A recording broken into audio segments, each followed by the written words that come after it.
নমস্কার বন্ধুরা, লক্ষ্মীপুরের রান্নাঘরের পক্ষ থেকে সবাইকে অনেক অনেক স্বাগত। আজকে এই যে ঝিঙে পোস্ত করবো।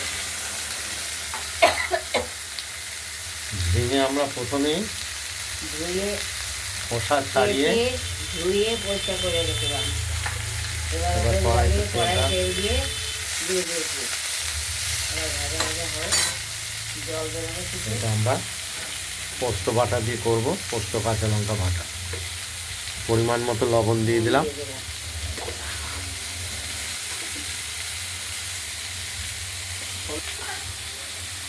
এক চিমটে হলুদ দেব, পোস্তর গন্ধটা নষ্ট হয়ে যাবে হলুদের জন্য।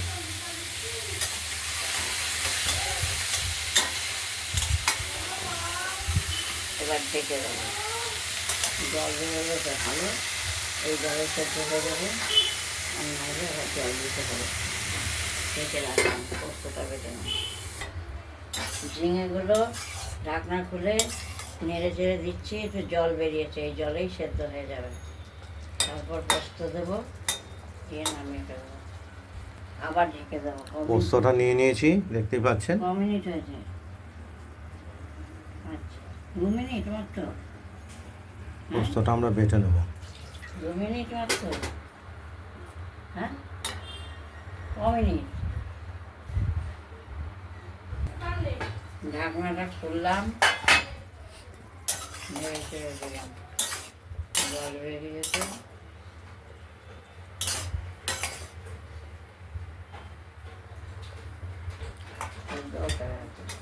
সেদ্ধ হয়ে গেছে ঝিঙেগুলো। পোস্ত কাঁচা লঙ্কা বাটাটিও হয়ে গেছে। এটা আমরা বাটিতে তুলে নেব, দিয়ে ঝিঙে পোস্তটা দেব। আমরা স্বাদের ব্যালেন্সের জন্য একটু গুঁড়ো চিনি দিয়ে দিলাম, মিষ্টির জন্য। এবার পোস্তটা তুলে নেই।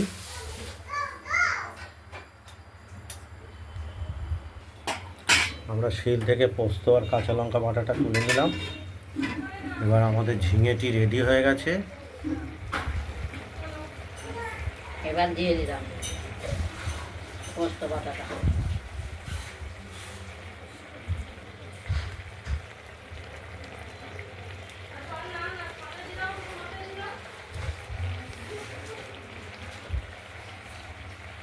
ধরে রাখুন অনেকক্ষণ।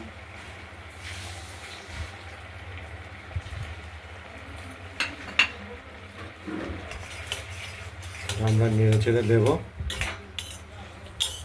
মাখা মাখা হবে।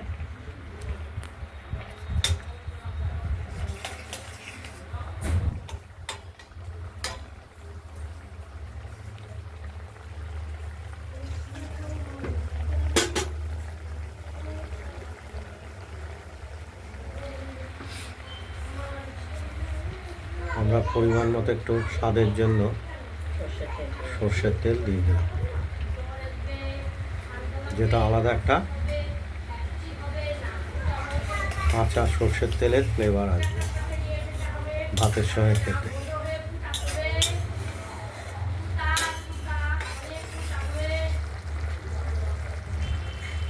একটি অসাধারণ ঝিঙে পোস্তর পাতুরি।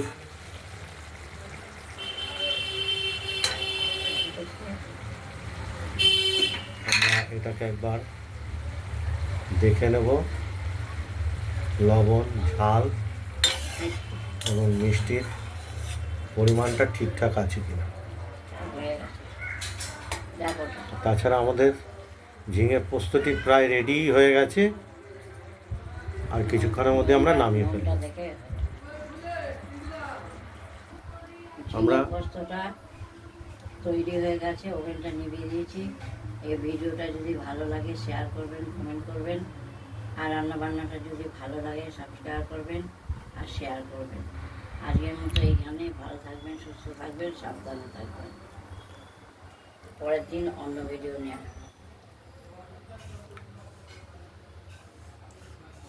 আমরা এই তরকারিটি, ঝিঙে পোস্তর পাতুরি তরকারিটি কড়াইতেই রেখে দেবো। আপাতত আজকের মতো এটা এখানেই সমাপ্তি। শেষ হলো। আগামীকাল আবার নিত্য নতুন রান্নার ভিডিও রেসিপি নিয়ে এসে হাজির হবো আপনাদের কাছে। নমস্কার।